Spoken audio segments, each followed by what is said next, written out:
Hello, welcome to this edition to Sip, Spill, and Solve. I'm Kiki. Hi there, and I'm Jeannie. So, okay, Jeannie, let's kick things off with the guy who honestly may have been drinking something stronger than wine. What, our dumb criminal of the week? I know, yes. Dennis Hawkins, the man who thought the bank robbery disguise, I can't even say my words, was, wait for it, it was a blonde wig, clown pants, and a pair of fake boobs. Jeez. Honestly, that's not probably the weirdest part. The weirdest part is that he probably thought it would work. He probably did. He did not, in fact, get away with it. But he did get himself a permanent spot in our Dumb Criminal Hall of Fame. And after we stop laughing, we'll be switching gears because our uncorked mystery this week is anything but funny. Yep, we're talking about the disappearance of Jesse Farber, a case full of unanswered questions, heartbreak, and a fiance who's still fighting for the truth. Oh, yeah. So pour yourself a glass. We got a lot of laughs, and we've got a mystery, and we've got one very confused clown. All right. Well, here we are. Again, Yes. after a little bit of technical difficulties, Yes. which we shall not really disclose because Anyway, check your USB cord. before, yes. Now, if anybody ever says like get bent to me, I'll forever think of our microphone cord. Yes. Yes. So it was bent, and there were some. They were doing other- updates to Riverside. Yeah. So anyway, yes, we tell ourselves that. But anyway, so yes, what are we drinking? Today we are drinking, and I know it's not one of your favorites. It's Stella Rosa Rosso. Okay. Okay. And Rosso. I don't know. I don't know. Rosso. Stella Rosa Rosso. Anyway, and I do like Stella Rosa wines. Yeah. This one, though, it is a sweet. Now, what I think would be good is to make it into a cocktail. I Okay. read the description. Yeah. Let me read it. It's a semi-sweet, sparkling red wine with flavors of raspberry, wild strawberry, and red plum. It's known for being a vibrant, fruity wine with light, refreshing taste. It makes it enjoyable on its own or with a cocktail, or in a cocktail. So maybe that means it's not horrible. And to give Jean credit, she was trying to get a drier red. I was. And it came out with bubbles and sweetness. I don't know. I did. We actually, when we opened it, did not expect this taste. I did not at all. I didn't either. It's a very Concord grapey once again. Yes. I don't know. I find a lot of times with these, the larger label wines, Yeah. their sweeter wines tend to be grapey. And it's overpower. It's a little overpowering. I would probably make a cocktail out of it. Or and spritzer. A spritzer. Yeah. Would be good to add some club soda or Yeah. I think like that would be more refreshing. yeah, that might be nice. So there you have it. That's gonna be short and sweet because we're like, Yeah. sorry, Stella Rosa. But- If you're listening to this podcast, we're thrilled. But we kind of doubt it. Yeah. So now we're gonna enter into another round of wine and what the hell. And this one really earns the what the hell. Oh, yeah. The WTH. Yeah. So today's dumb criminal story comes to us from the fine city. Okay, it's not Florida. Florida. Pittsburgh, Pennsylvania. And it's frankly, it's just the chef's kiss. Oh, Lord. Idiocy. Now, here's the thing. I've been seeing that chef's kiss thing everywhere. Like, people write out chef's kiss, but isn't chef's kiss like a mwah? Yeah, that's what chef's kiss. Yeah. That's what they mean. I don't know why it's so popular right now. And too bad we don't have this on video. What Kiki was just doing was what I thought was a chef's kiss. I think so too. So this is the chef's kiss of idiocy. Okay. So Oh, Lord. What did he do? What did he do? Do you want to meet Dennis Hawkins, a man Okay. with a plan? Well, like kind of, sort of. Yeah. So he walks into a bank dressed in a wig and clown pants and fake boobs. Okay. But clown pants. Uh-huh. And was he expecting to be incognito? Clown pants. He was trying to be subtle. Okay. Okay. So, and not only that, he had like a BB gun. So Okay. he robs a bank, somehow he manages to rob the bank. I'm not sure. I would have been laughing kind of as a teller. That would have been hard. Yeah. Yeah. But But they did give him a die pack. Have you ever worked in a bank before? I have never worked in a bank, but I know what one is. I worked in a bank. I was a teller for many years. And yeah, that little die pack, you're supposed to just like subtly put that into, a bag. But what happens when you pull the die pack, it triggers an alarm. Okay. Yeah, which a lot of criminals, if they're smart, they know that. And they say, give me everything but the die pack. Right? Okay. And then you open the die pack and it explodes. And then you'd be all covered in dye. And that's just what he needed with his blonde wig, fake boobs, and clown paint. Oh, exactly. A little red paint all over him. So, I mean, like, I honestly almost respect the chaos. Yeah. But anyway, but it gets better. So he didn't get far. The police found him covered in the red ink dye pack, still wearing the wig and clown pants. And he had stopped at a gas station and he was just chilling in the car when they nabbed him. Okay. I have so many questions on so many left. I know. And none of them are going to be answered. No. First of all, was he from Florida? He was just visiting Pennsylvania. I'm sorry. I think he actually got like 15 years in prison. Wow. I'm not maybe I'm confusing that. Okay. But he got sent to prison. Okay. And hopefully he had a long reflective pause on his wardrobe choices because now he's in like orange. Yeah. And everyone, if you're going to commit a felony, maybe don't shop your disguise from a Spirit Halloween store. Amen, sister. And I don't know what the fake boobs. I mean, I don't even know how to go about that. Like even addressing that situation, like what he was thinking. Like, I don't know. I'm looking at you. He didn't disguise his face, but he had fake boobs. Okay, whatever. It goes into our dumb criminal Hall of Fame. Yeah. So anyway, before we get into uncorked mysteries, quickly, what's up with you? Actually had, we record these ahead of time, so it's actually like August 10th, 11th, or whatever. 10th. But yesterday, and I've heard this from so many people, was probably I ran some errands in the morning, and then I actually relaxed and enjoyed the outside. What? And I know, but I've heard this year. It's August. And it's been a very busy summer, but I also ran into someone. I was at the produce market we have close by. And someone I hadn't seen was talking, and she said they just got back taking their daughter who moved to Texas.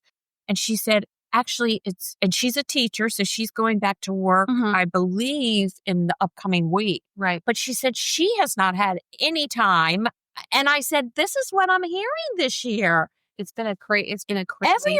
Everyone has been just so busy, I guess. I don't know. It is nice. Like, I was telling you earlier that, like, my brain doesn't stop. And I have so many projects. Like, you know how I am. Like, I'm just like, and my friend just very spontaneously said, hey, do you want to go to a paint class with me yesterday from like 1 to 3? Well, I had my day all planned out, but I was like, you know what? I'm going to just be spontaneous. And so here was watercolor. And I had been wanting to dabble in watercolors, as you well know. And so it was so lovely. It was just like relaxing. I could turn my brain off. It had like really beautiful music playing. And I thought, I need to do this for myself. Kiki, you need to start doing that because you do. You have your hand in so many we all do, but you, I know for a fact you do. And, and watercolor, something like that would be so therapeutic. I was. They said that I have found my medium. I'm like, what? Like, I didn't even think it was decent, but they liked it. The instructor liked it. So anyway, I bought a book, and I'm gonna just So that's my latest thing. So anyway, so that's what we've been up to. So now we'll have to kind of tone it down. Yeah, because this is our uncorked mystery.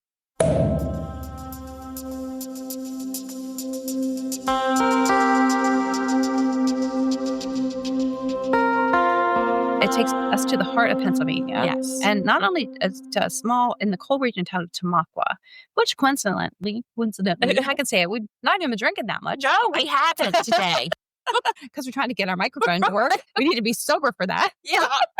But anyway, it's in Tamaqua, which is where my best friend Donna's from. And I So how far is it from here? This is horrible, Donna. I'm sorry. I've never heard of Tamaqua. I where hadn't either before she where moved up there. give me landmark Okay, if you and other people.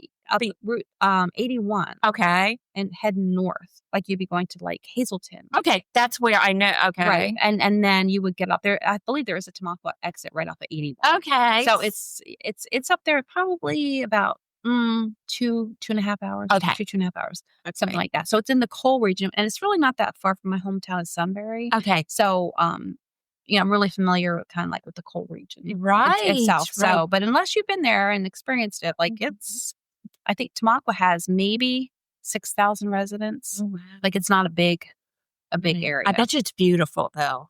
It's beautiful sans the coal, Oh yeah. like piles of, how when they're fracking or whatever they're doing. And it's just like, so, I mean, it is, I won't say it's beautiful, but it's also like a very kind of depressed area because once, that's the only industry it seems like in that kind of area. Sure. So, there's like a coal mining museum up there, I believe. Interesting. And that type of thing. So, yeah, I mean, it's not a bad little town. It's coming along. Good. But good. Anyway, so tell us a little bit about Jesse.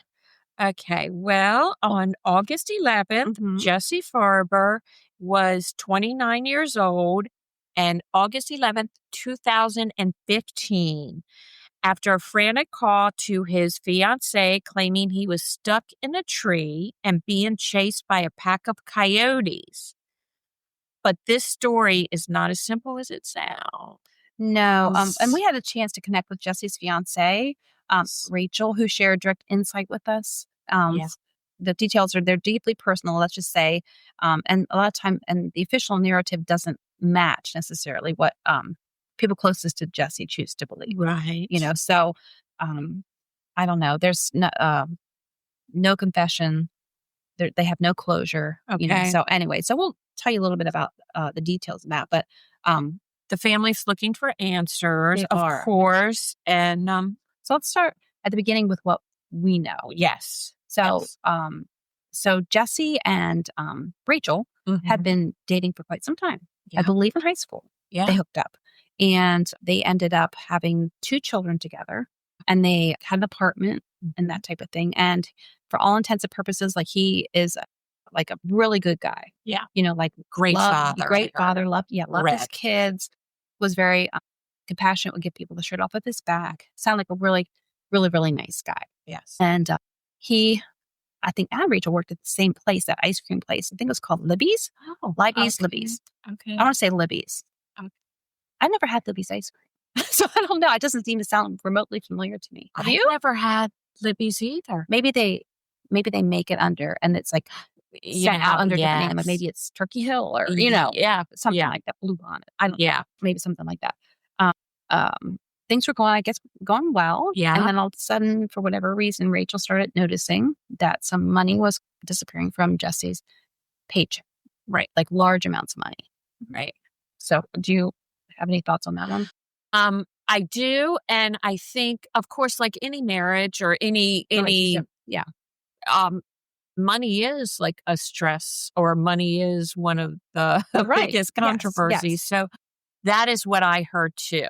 And then I had heard that they had separated for a little bit, and he moved in with the grandparents. Right. I think they had an argument about the money. Right. Yes. Because she didn't understand where it was going. And I think he told her that it was going to his brother that he owed some money to. That's what I had read. Right. Yes. But that didn't really make sense to her, that the brother came over and talked to him and said it was true, but she still didn't believe it. Right. Yeah. So you're right. He did. Then he moved in with his grandmother because they had this big fight. Yes. And he was staying there. Mm-hmm. And so then around the August 9th or 10th, he called in to work, correct? Uh-huh. And then August 11th, he called in to work. What do you mean called in? Like he didn't go to work. Oh, he didn't call in. Oh, he didn't call in? Okay. He didn't show up. Mm-hmm. Okay. So. Right. Yeah. He did. Yeah. And he had been acting strangely, Rachel said. Like he had been not himself, saying things like I should have written this down. Something about like, when this is all over, things would get back to normal because she wanted so badly to get back. And I think they had made up, but he still chose to live with his grandmother, and was going to come back at such a time as things got worked out, whatever those things were. Okay. So that's what Rachel had no idea what that was, but he had gotten, I guess, a little bit like moody, a little bit depressed type of thing, that like attitude that was unlike him. Okay. Yeah. And so it seems like she, she was concerned, and then when he didn't show up to work, like he never missed work. Okay. And the second day, Rachel, don't get mad at me if I'm not saying this right, but his grandfather was going to take him to work because he didn't have a car. And instead, because his grandfather also worked at Libby's, and he told his grandfather he didn't want to go into work to drop him in Tamaqua downtown. His grandfather, repeat that now. His grandfather did not want to go? No, I'm sorry. Jesse told his grandfather, they were on their way to work, and he said, just drop me off at Tamaqua. Okay, so the grandfather knew he wasn't going to work then. Well, I think he didn't know for sure he wasn't going to show up. He didn't know why he was dropping him in Tamaqua. Okay. So, anyway. So long story short is the day before, it was unusual for Rachel. Rachel knew that because she worked there, that he didn't show up for work. Right. So right. That was in and of itself a weird thing, but he was seen like at Burger King the one day, and he was hanging out with a female. Yeah, a female, Karina, I think it was, and she stole money from him. Yes. Mm-hmm. Yeah. And he was very upset about that. So evidently that he was texting back and forth with Karina's boyfriend, whose name was Kyle, and they were making arrangements for him to somehow get this money because Kyle was very apologetic about that. Okay. So I know. Yeah. Yeah. So now what else do you know? And then it jumps to when the night of his disappearance. Right. By around 7:20, someone had seen him too walking, more so in town. And then around, what time was it? 8:43. I'm sorry, Rachel, if we don't have the times right, but he made a phone call to you. Right, to Rachel. That was panicked. Yeah. I mean, she said in different interviews I've heard that it almost sounded like he was scared for his life. Yes. Almost crying. Yeah. And he was saying that he was tree being chased by 10 to 12 coyotes, and that his cell phone was about to die. So she was trying to get him to pinpoint where he was so they could find him, because Tamaqua, because you haven't been there, it is surrounded by forests. It is just woods. And these kids, they don't have much to do in Tamaqua. Right. And so they're very familiar with the woods. I think they had ATVs up there, all sorts of stuff. So they were not unfamiliar with the woods. Right. But didn't Jesse tell Rachel on the phone he was at the high school area, but then he was like, I'm at the elementary school, but then he switched back to high school, right. Which was a little odd because for someone who knows the area, right, exactly, he should have known where he was at. Right. Right, exactly. I'm thinking. Yes. And that also, brings up the fact that he wasn't able to tell her exactly where he was. Yeah. She said that he would have had, if he would have just given her one landmark, they would have known because they were that familiar with the woods. Okay. But he couldn't give her that. So she and her brother, she got in his Jeep and they went looking for him. And I think they searched for about 2.5 hours. From what I understand, they beeped the horn, honked the horn, so he would know they were there. They flashed the lights, and not to interrupt you, but at this point, she had tried calling him back and multiple times. Yeah, and so no cell phone. I mean, so she could not. So that then go on. That's what I. Yeah, so someone was dying. Yeah, So oh my God, I can't even imagine the panic that would ensue in me if that was my fiance. Be like, what is going on? And then when I talked to Rachel about the coyotes, she said that they don't really think that it was coyotes. The chances of, she said it was very quiet on the phone. When he called her, right? If coyotes are circling, and stuff like that, they are loud. Have you ever heard of coyotes? Yeah, well, out? I had traveled actually to California one time, and they were having a coyote outbreak. So I wanted to look at what, and first of all, very few coyotes attack humans. Right. They're usually skittish. They stay away and that kind of thing. They're also, now see, I would have believed it more wolves, because I didn't think coyotes really travel in packs that much. I think that they do, but I don't think huge packs. I don't think, I don't think 10 but to 12. I think also she would have heard barking on the phone. Yeah. So howling. I'm not, or rustling. I mean, something. Yeah. But it was quiet. Yeah. And so, there's so much speculation in a small town. There's going to be speculation. Yeah. So I agree with Rachel. I don't think coyotes were there. No.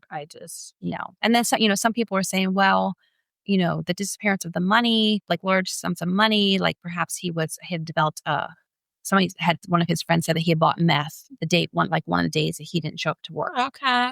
But that was not his character, according to Rachel and, the family. Yeah. That wasn't in his character. Now, does that mean it couldn't have happened? We don't know. We don't know. But he got weird. He got odd. Yeah. The money, a little change in personality. But he was very stressed, from what I understand. Like worried, right? Yeah. And to me, it seems like he did not want to put his family in danger, which is why he moved out.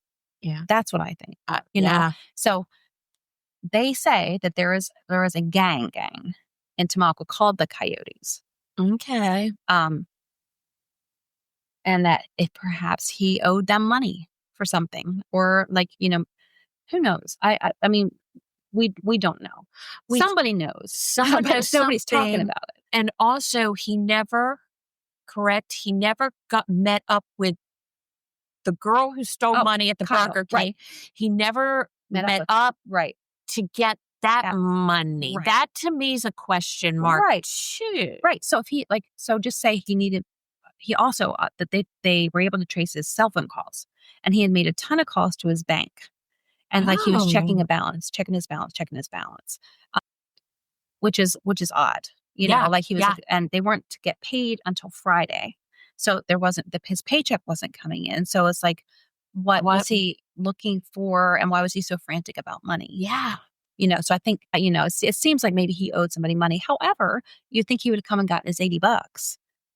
You know what I mean? Is that how much that it was $80? Okay. I wasn't sure how much was stolen from how much she stole from him. Yeah. So it's just like, that's the questions that they would want to have answers to. And so, if he owed somebody money, or somebody knows something, they know that he owed them money, but they're not going to say anything, because if it is something illegal, they're not going to put themselves out there and say, oh yeah, that was me. He owed me money because for whatever reason, it doesn't have a target on your back too. Right. It doesn't make sense. And for a lot of people, so I had just heard recently that when criminals have been arrested in that area for the past 15 years, they ask them if they know anything about the Jesse Farber case, and offer them some kind of immunity or something if they share that. Okay. So that is excellent. I mean, I know, because especially if you've already are apprehended for something else, right. Then maybe you would. But so far, it's nothing. So it's just, it's odd. And then the other thing that is a possibility is there's so many coal shafts. Yes, that's what I was saying. Okay. Yeah. No, there's so many coal shafts, and that of course are dangerous. Now, Jesse should know, but who knows? I mean, it was dark. It was night, and they did investigate, take a camera down. But I thought they only investigated one mine shaft. Maybe I'm wrong. And I just, aren't there a lot? There's a lot. And if you're running scared, one misstep and you're done. Yeah. You know what I mean? So I think that the now it's coming upon the 10th anniversary. Tomorrow it will be 10 years. Wow. And I believe that they have a search party. The investigation was never closed.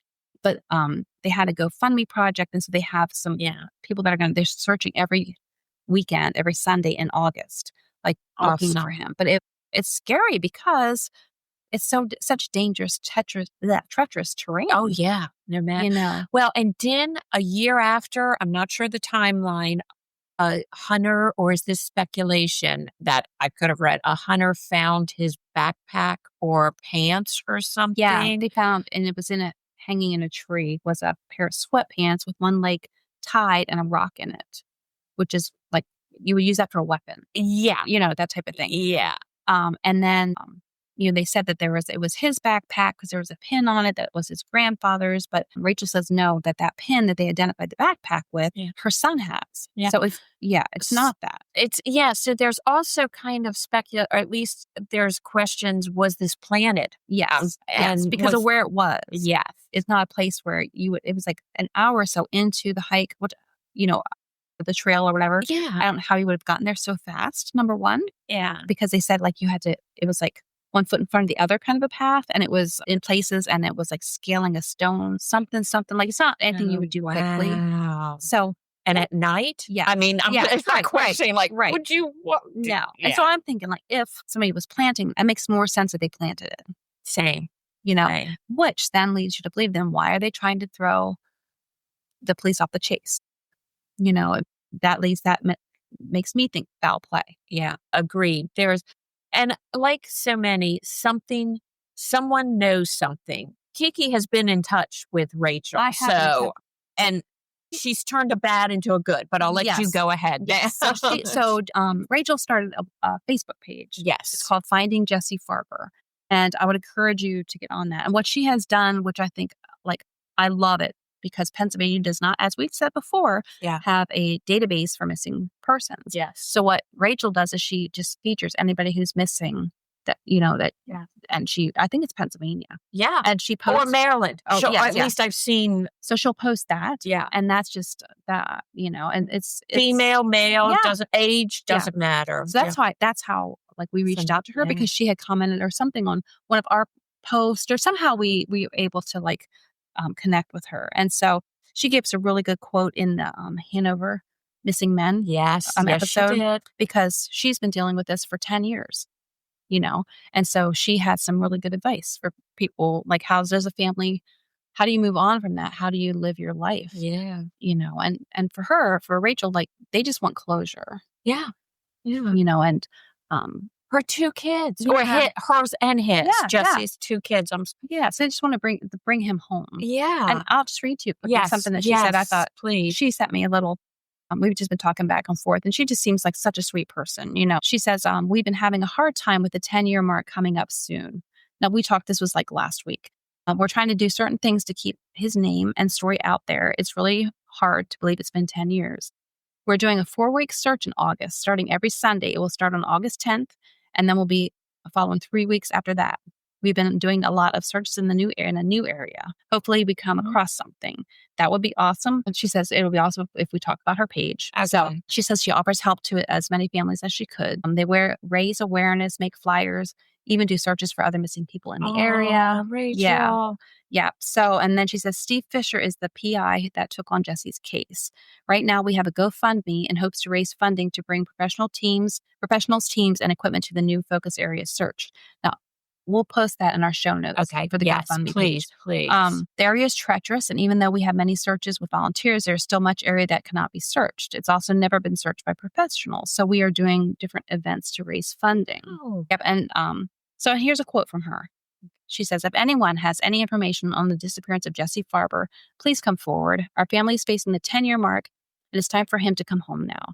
Anything, even small, can help us find him. Please help us and end this nightmare and give Jesse's children peace. It's been 10 years. That is a lifetime for them, pretty much. He should be here with them. Instead, they have suffered not knowing what even happened to him after all this time. They deserve answers. We all do. Please help us bring him home. Oh, yes. I know. Yes. It's hard. It's heartbreaking. And, I think until something like that happens to you, like we've had something happen. We can't discuss it, but something close to some person close to us is going through it's a violent type of a thing. And man, I mean, just as friends or whatever, it has taken us down. It really, and and it's one thing to talk about, to podcast about it, and like, oh, we're covering this case, this case. But when these are real people, and this is real This is real life, and it just stinks. And I think you hit it on the nail, like with the 4 or 3, the Hanover missing men, and with Rachel, we also develop connections with these, the family members. So they're becoming friends of ours, which drives us, which is good. It drives us more, but it also really it hits us. Not that it. I don't know what we expected when we started podcasting. I don't know. It's like true crime. Yeah. But it's people's lives, and we don't want to mess with them. What we want to do is, if there's any chance that anybody may have, they see something, say something, but maybe it's years ago. Maybe you saw something you didn't think was relevant. Yes. Anything. And we'll definitely post Jesse's picture too, because there are people who just do not want to be found and disappear and flip. But if you see something, even in Utah, I know. Or if you have a relative, God forbid, or something that was involved in this, and you have a suspicion, please, you have to rise above being scared. Yes. I think, and come forward, because it's the right thing to do. It is. It's just the right thing to do. Think of kids, his family, everything. Yeah. And what if that were you? What if that were you? Yeah. So anyway, that's that. and we will keep an update on what's going on with Rachel and how that search is going. Yes. And I also think maybe we'll post or give a bio to the her Facebook page, because so it would help. I mean, not to get more publicity out there. Right. Yeah, and if you like her page, I mean, not just Jesse's case, but many other cases. You never know. All right. So hopefully we're still recording, but we want to talk about something. This is an exciting thing. Yes. So go for it. We are ready to launch our merchandise shop. It's called the Sip Shop. Yay! And we will put a link on our Facebook page and Instagram as to how to get into the merch shop. Yes. Super cute. We did post a little teaser pic. Was that last week? We did last week. And then there's a couple more things that we're offering in this collection. Yeah. Our first collection. It's called the Allegedly collection. Yeah. Because it's we have to say that. And allegedly, whatever. But anyway, we think it's kind of cute. I think they're great. Yeah. So it'll be, right now, just a few items, but we plan to add to that. Yeah. But if you would support us, man, we would so appreciate that. We need it. Yeah. We do. And we need the bills. Yes. And we love all your support. I mean, what we're getting, and comments and anything. Yeah. So you can reach us where? Yes. Well, on Facebook, Sip, Spill, and Sob. And then also Instagram. But our email us is sipspillandsob@gmail. Right. But it's just Sip, Spill, Sob. There's no and. Oh, okay. Sip, Spill, Sob. Okay. @gmail. And you can look us up. We're on YouTube now. So you can search for us on YouTube. What was the other thing I was going to say about... And if you have any crimes that you wish for us to investigate, we would be more than happy. We have some people who have already given us some ideas, so we're planning on contacting them about things. But we would love that. If you have a drink you'd like us to drink, or feature, we'd be happy to do that. So I think that's it. This edition of Sip, Spill, and Sob. Thank you.